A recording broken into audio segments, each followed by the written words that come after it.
All right, good evening, everyone. Thank you for coming out. Today, or this evening, what I'd like to cover is just a quick overview of the municipal budget we'll be passing today. This is the result of what I would say about a 3-month process once we hit the new year of reviewing different departments and their requests and what we need. And so I'm hopeful that this is helpful to you, but also if you have questions, please, I'd ask anyone after the presentation to please feel free to come up and address them. So key questions, what are the sources of revenue that the borough expects in 2016? What are the borough's key expenses and our significant expenditures in the coming year? How will this affect our municipal tax rate? What is the current overall financial state of the borough? And what challenges do we face? And really, what is our strategy to build upon Montvale's strong financial footing? So I don't know if this may be a bit of an eye chart for y'all. I'm sorry. Let me just see if I can move this up a little bit.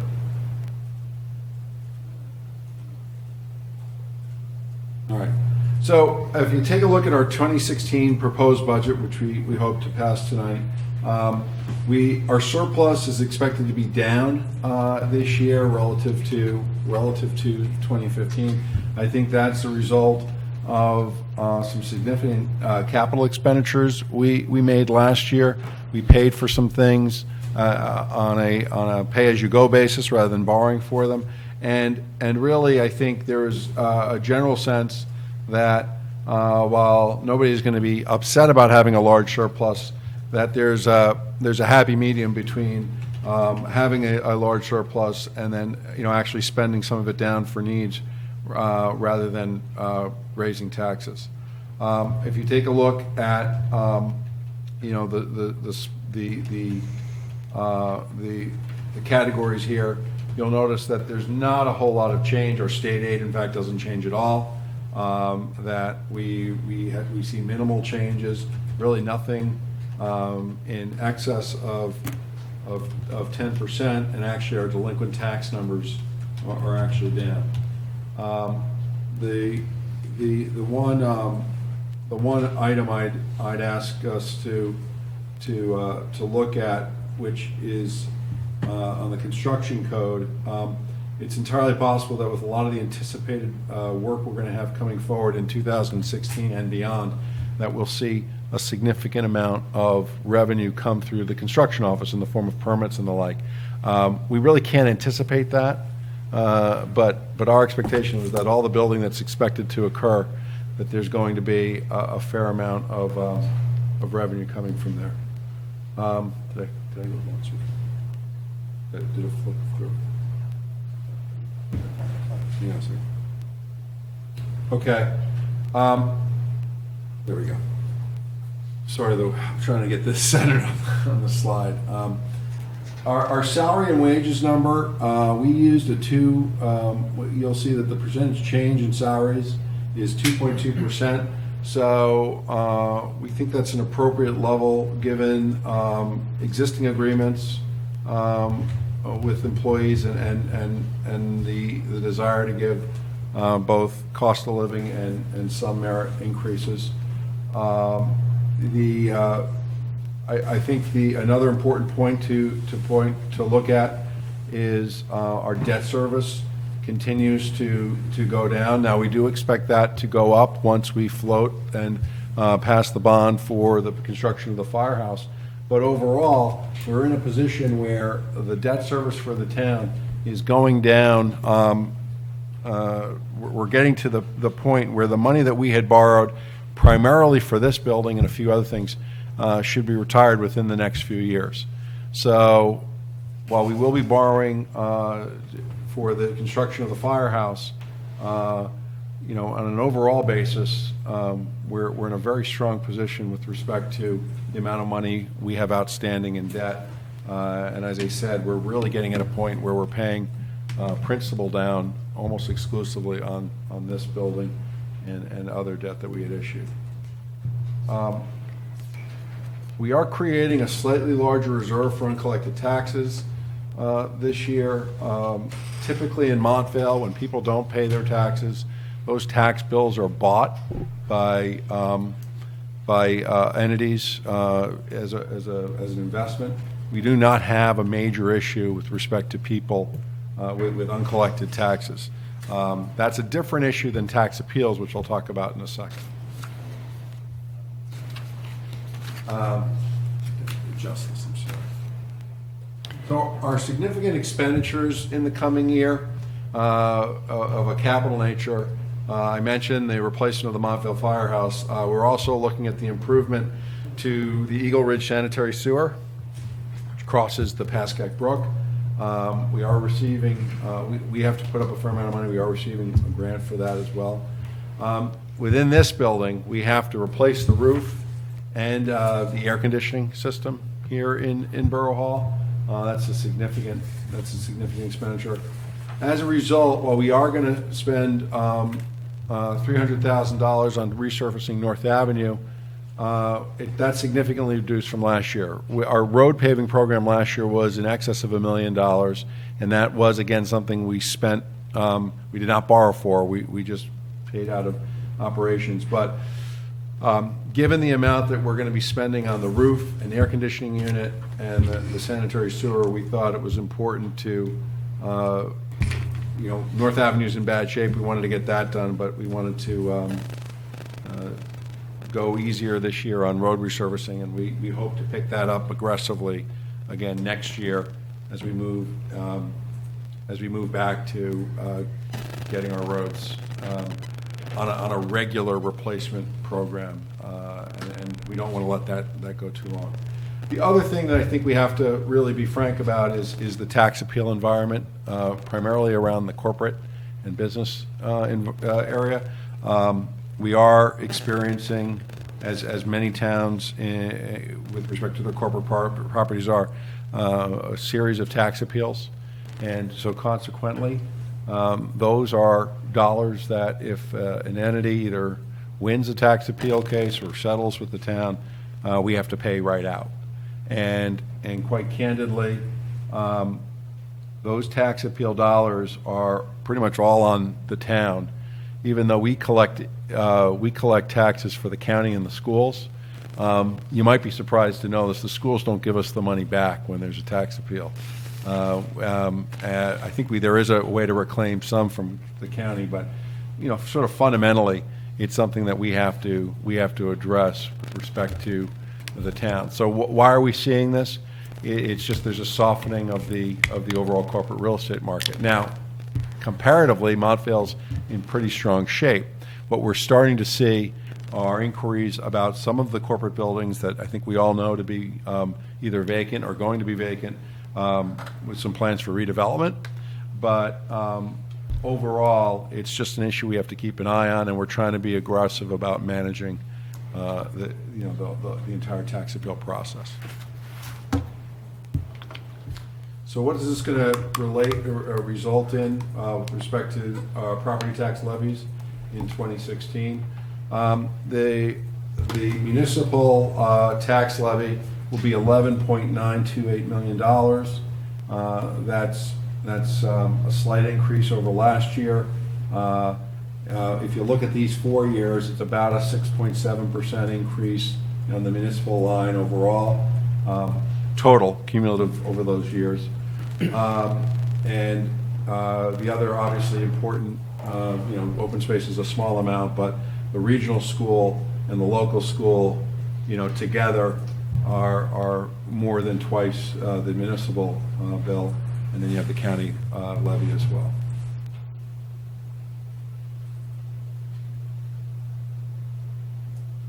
Sorry.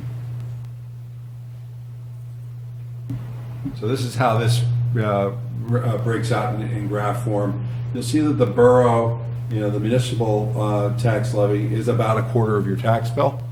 The library is a very thin slice, as is the open space. Actually, together, those three together are at just about 26%. But then the rest of it is about 2/3 or so in school taxes, and then the remainder in county taxes. So when you look at the tax rate comparison of 20, you know, if we pass this budget tonight, the 2016 projected tax rate comparison, we're moving from a 0.575 rate to a 0.586 rate. It represents a percentage increase of 1.91% of the total municipal rate. 1.85% is attributable to the borough tax rate.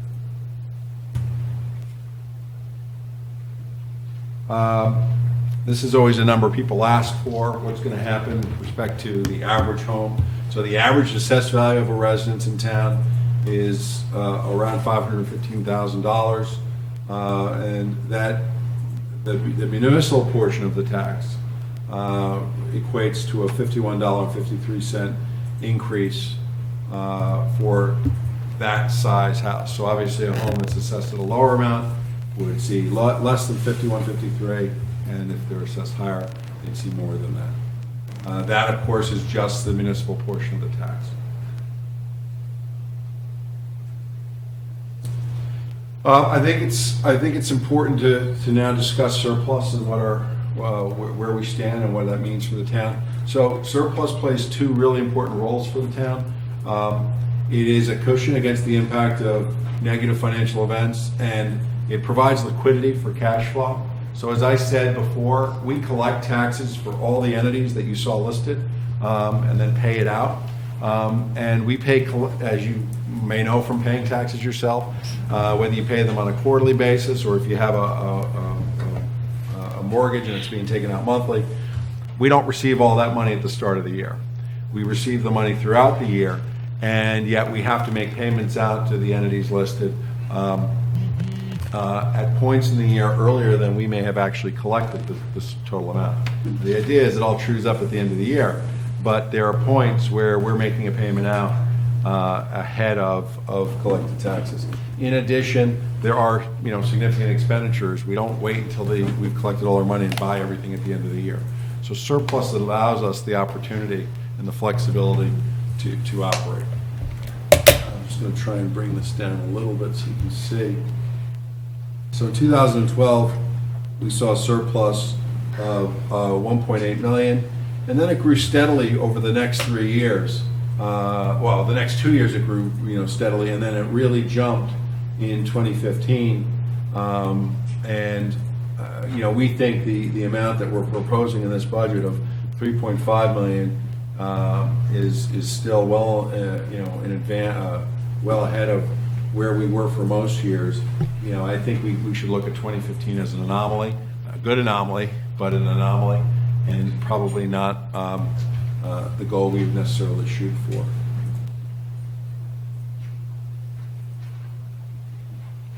So, and then let's just look real quickly at municipal debt.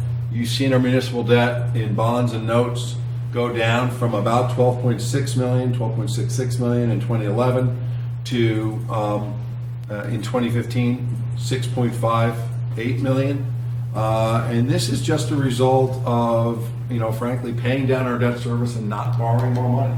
This isn't, we're not prepaying. We're not, we're not sending in 26 mortgage payments instead of 12 on a biweekly basis. This is just a case of paying down the amortization schedule on the existing debt, and that reflects a commitment we've had to try and do as much as we can through operations with respect to serious needs in the town. A good example, Montville Fire Department is the proud owner of a new fire apparatus, amazing machine, and we actually paid cash for that. We did not bond or borrow for that. Now, when you're looking at something like the new firehouse, that is something we're going to float a bond for. And we think there's a logic and an appropriateness behind that. That's something that we fully expect to use for 50 or 60 years. And actually, by borrowing for it and stretching out the amortization on that, it's not just totally paid for by today's residents, but by the residents who will be using it or getting the benefit of it for years to come. We're not borrowing for it for 60 years, though. but I think you understand the point.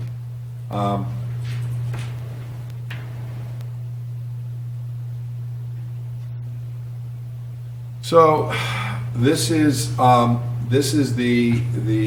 current debt service, the current schedule on the remaining debt service. This does not include new money we'd be borrowing, and this is how we would see it paying down. If you look at the far right column, this is the debt that we would see outstanding at the end of the year listed.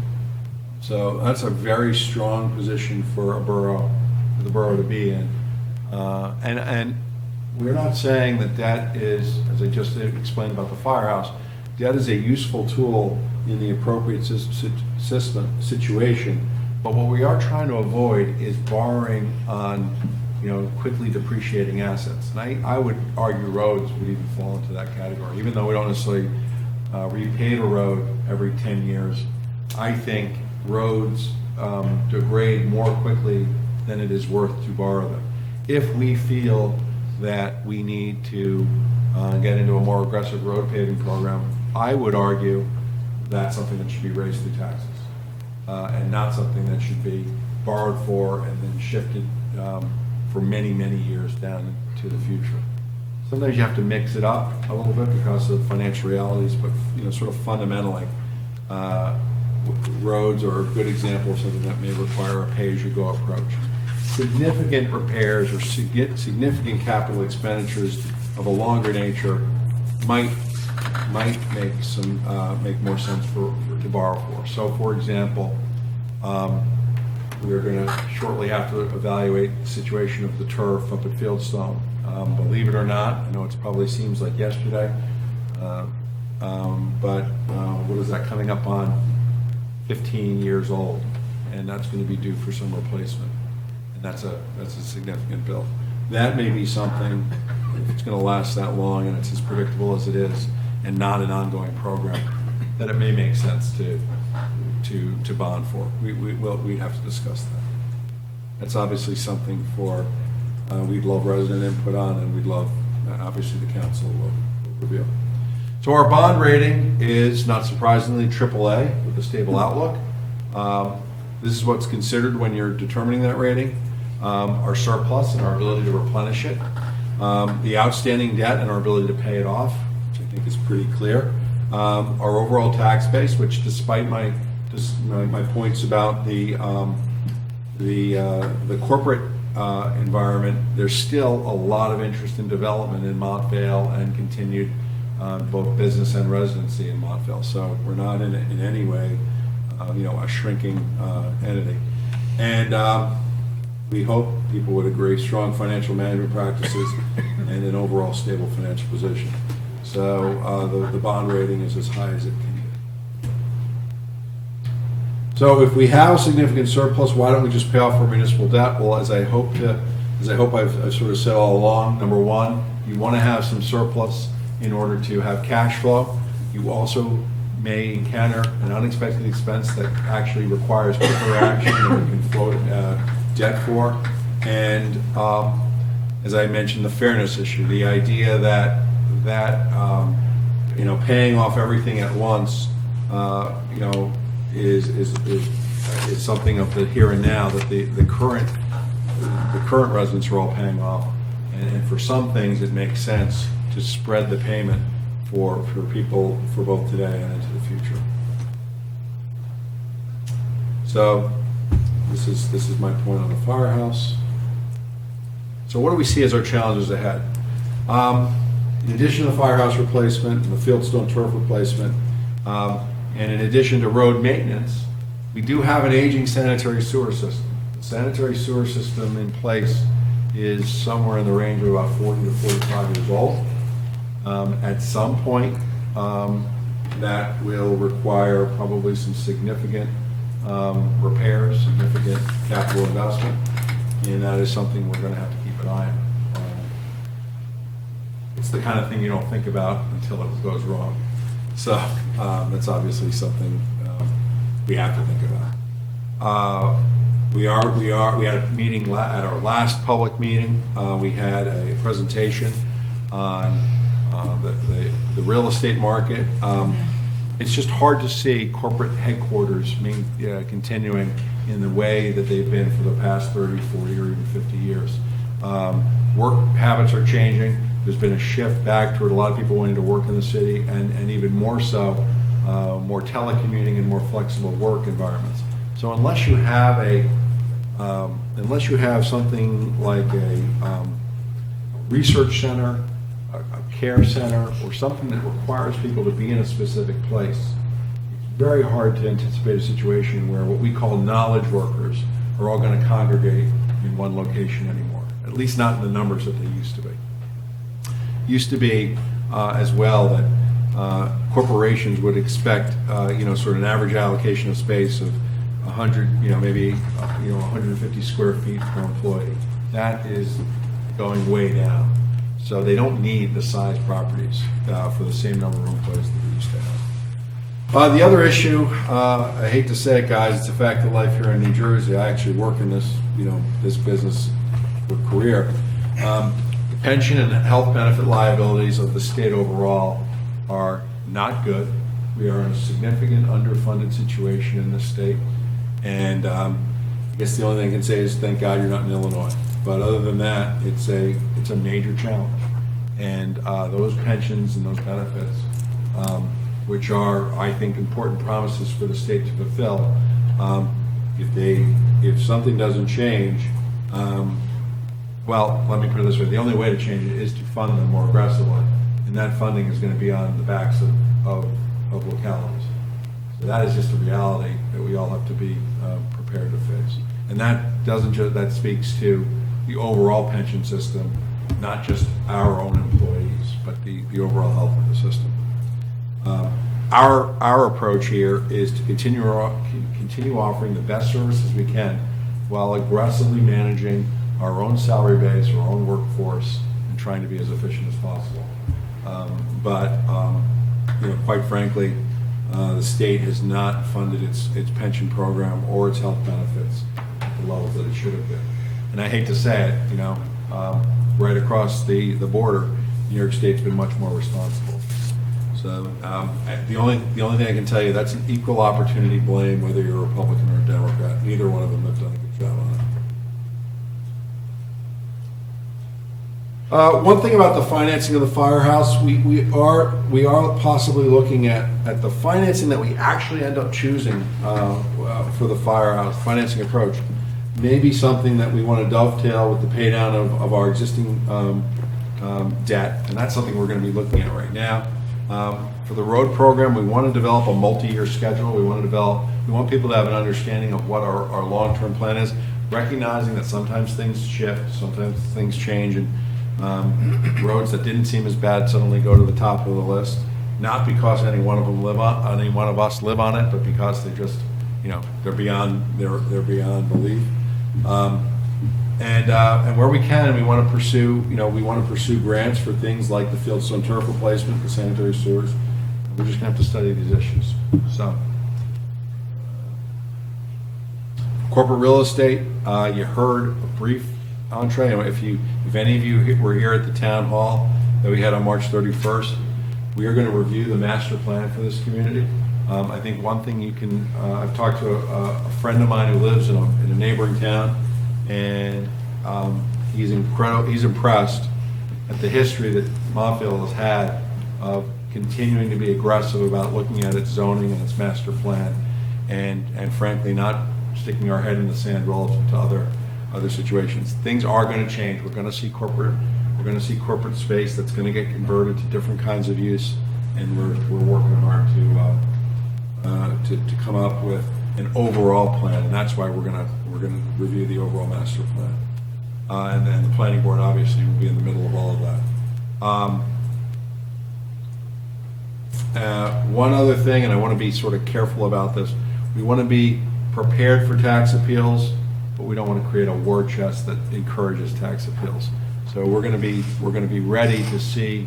We want to be able to address reasonable, viable tax appeals and have the money on hand to do that.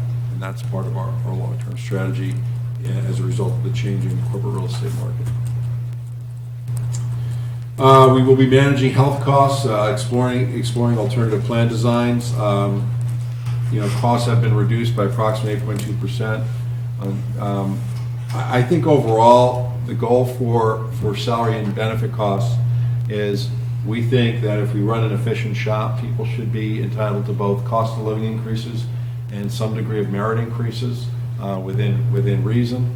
If people progress to new positions with additional responsibilities, they should get commensurate raises. But we also have to, live with the reality of what healthcare is today and what we expect it to be. It's going to be an increasingly larger cost of our overall salary and benefits burden. And there are some alternative designs that are being worked into the marketplace. A lot of corporations have come up with high deductible health plans paired with health savings accounts. These are all things that we have to explore as we look at ways to give our employees fair, and really good benefits while maintaining our cost structure.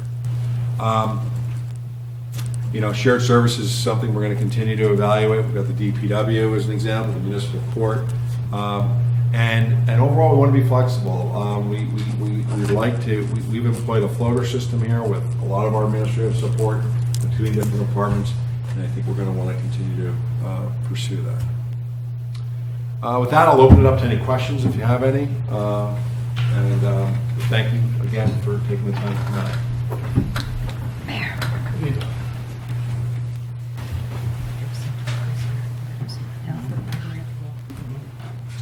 Before the questions, if I can invite Jeff Bliss and our CFO, if you can take a seat, if you want to give your opinion and your description of the state of the borough for a few minutes. I'm going to turn this off. All it says is questions, right? Unless Yeah. is there somebody who's coming back to Does it make a difference? You can see it right on your forehead. Your top of your You head. want to just shut off the projector? Yeah, I know. Yeah, I thought just- you were going to go back to something. Yeah, just in case. All right, that's All right, fine. you want to slide over? Yeah, I'll Jeff, if, just for a few minutes, if the state of the borough as you see it. Yes, I think from a financial perspective, the borough is in a very stable and a strong financial position. Ended the year again with a significant surplus balance. The challenges going forward, as we all know, is the tax appeals, is the corporate area and the filing of the appeals and funding of the appeals. I think the mayor and council have done an outstanding job in how they did use their surpluses, because they used them towards capital expenditures and didn't rely on those surpluses to fund operating costs, so that you created stability in fund balances. Even though you see reductions in them, they're reductions because you're purchasing long-term assets and you're not financing short-term costs. So I think overall, that was an excellent decision. It did create stability.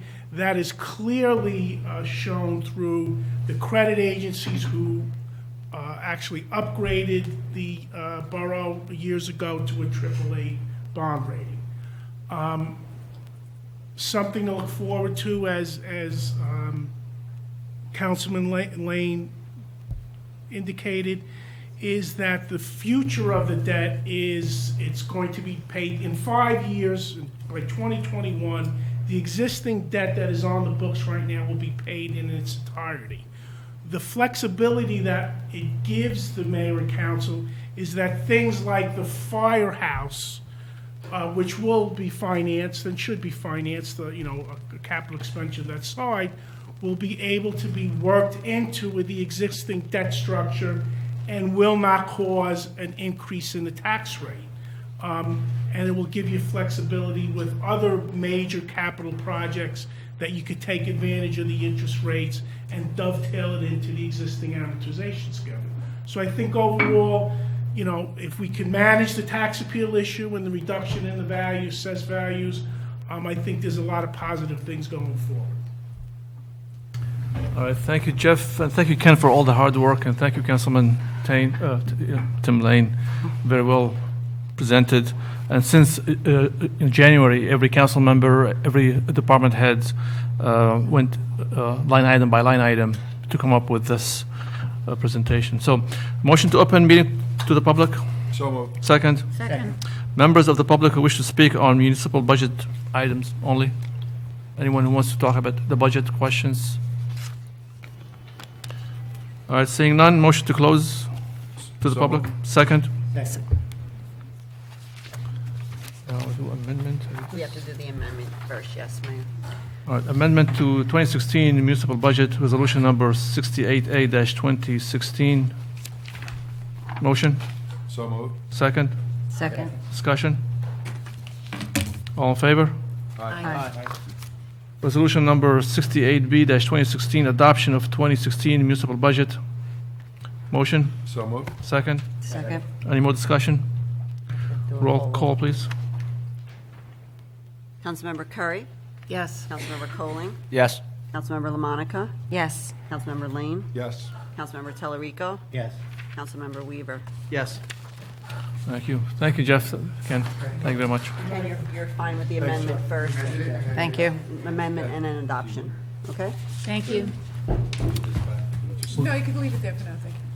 Councilman Weaver, introduction of ordinance I'd like to make a 1413. motion to introduce ordinance number 2016-1413 for first reading. Second to the motion. So moved. Clerk to read ordinance by title only. Bond ordinance providing for various capital improvements in and by the Borough of Montville and the County of Bergen, New Jersey, appropriating $1,500,000, therefore, and authorizing the issuance of $1,425,000 bonds or notes of the borough to finance part of the cost thereof. Motion to pass on first reading and advertise and name the newspaper. So moved, Bridgewood News. Second. Second. Any discussion? Clerk to roll call, please. Councilmember Curry? Yes. Councilmember Coling? Yes. Councilmember LaMonica? Yes. Councilmember Lane? Yes. Councilmember Telerico? Yes. Councilmember Weaver? Yes. Thank you. Public hearing is on May 10. Motion to approve minutes of April 12. So moved. Second. Second. Discussion. All in favor? Aye. Abstain. Councilman Weaver abstains. Motion to approve the minutes of closed executive session of April 12. So moved. Second. Second. Discussion. All in favor? Aye. Abstain. I think I abstain that closed session. Yeah. That's correct. All right. Resolutions 69-2016 Borough of Montvale Fire Department LoSAP eligibles. Motion. So moved. Second. Second. Discussion. All in favor? Aye. 70-2016 awarding contract professional engineering services of Montvale Municipal Building analysis of the HVAC system repair, replacement, and roof replacement. A motion? So moved. Second. Second. Discussion. All in favor? Aye. 71-2016 tax court settlement block 3103 lot 1 Feroli Realty Associates. A motion? So moved. Second. Second. Discussion. All in favor? Aye. 72-2016 refund of tax overpayment and cancellation of second quarter 2016 taxes and all future taxes due to granting of totally disabled veteran status by Department of Veterans Affairs. A motion? Second. Second. Discussion. All in favor? Aye. 73-2016 a resolution authorizing an agreement with the Pascack Valley Regional High School District Board of Education for the board's provision of a school resource officer for the 2015 and 2016 school year. A motion? So moved. Second. Second. Discussion. I have a question. We have had the school resource officer there last year and the year before now, right? Correct. Okay. Thank And you. this is every year has to be. This is just to formalize the agreement and set up the payment. Thank you. Any more discussion? All in favor? Aye. 74-2016 authorizing execution of agreement County of Bergen GIS data exchange agreement. Motion? So moved. Second. Second. Discussion. All in favor? Aye. 75-2016 resolution voiding resolution number 118-2015 and amending resolution 120-2015, the Tri-Borough Volunteer Ambulance Corps 2016 utility vehicle awarding decaling 10-75 emergency lighting. The motion? Second? Second. Discussion? All in favor? Aye. 76-2015, authorizing lease purchase of 2016 Ford Explorer four-wheel drive, state contract, Bayer Ford, construction code, zoning, property maintenance official. Motion? moved. Second? Second. This is for over zoning. Jeff Fetty. Jeff Fetty. Any discussion? All in favor? Aye. 77-2016, authorized release of performance guarantee site plan bond release escrow cash bond block 1601 lot 21 Nottingham Court Reagan Development Montvale Commons. Motion? So moved. Second? Second. Discussion? All in favor? Aye. 78-2016 tax court settlement Benjamin Moore and Company block 2002 lot 1 101 Paragon Drive. Motion? So moved. Second? Second. Discussion? All in favor? Aye. 79-2016 tax court settlement block 3201 lot 1 Phillips Parkway Reckitt Benckiser. Motion? So moved. Second? Second. Discussion? All in favor? Aye. I guess these are all the corporate tax appeals you're talking about, Tim Lane. 80-2016 tax court settlement block 1001 lot 2 155 Chestnut Ridge Road TCAM Core Properties LP. A motion? Moved. Second? Second. Discussion? Mayor, I'm going to abstain on this. This, my employer owns this property. Okay. Any more discussion? All in favor? Aye. Abstain. Bills? Oh, I'm sorry, Mayor. You have one Oh, we have add-on. more. Sorry.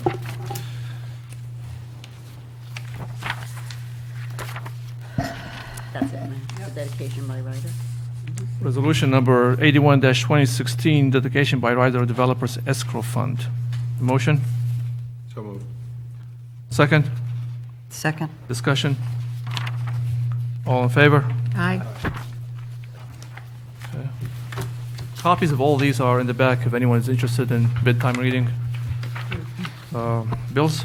Be resolved by the mayor and council of the Borough of Montvale, New Jersey, that the following bills have been referred to the council and found correct, being hereby paid from the total current account, $3,361,609.23 from the Housing Trust, $838.98 from the Escrow Trust, $3,358.25, Unemployment Trust, $103.19, and in the Capital Fund, $2,362.29, and that's it for bills.